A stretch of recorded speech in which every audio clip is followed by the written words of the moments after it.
கிறிஸ்துவுக்குள் அன்பான தேவ ஜனமே, என் சகோதர சகோதரிகளே, வாலிப பிள்ளைகளே, உங்களை இயேசுவின் நாமத்தில் வருக வருக என வாழ்த்தி வரவேற்கிறேன். சங்கீதம் 66:20 என் ஜெபத்தை தள்ளாதவர் என்று சங்கீதக்காரர் சொல்லுகிறார். இந்த காலவேளை உன் ஜெபத்திற்கு பதில் கொடுக்க முடியாதபடி என்ன தடை இருந்தாலும் ஆண்டவர் இந்த காலை வேளையில் உன் ஜெபத்தை கேட்டு அதற்குரிய ஆசீர்வாதத்தை தருகிற தேவனாக இருக்கிறார்.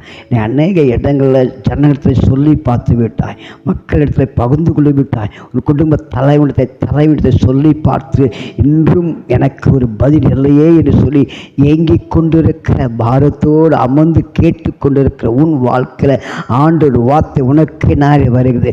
இன்று முதல் ஜெபத்தை கேட்டு பதில் கொடுக்கிற தேவனாய் கர்த்தர் உன் வாழ்க்கையில், குடும்பத்தில், தனிப்பட்ட செயலில், வியாபாரத்தில், தொழிலில், படிப்பில், ஊழியத்தை, ஜெபத்தை கேட்டு வல்லமையாய் பயன்படுத்த போகிறார். கர்த்தருக்கே மகிமை உண்டாவதாக. ஆமென்.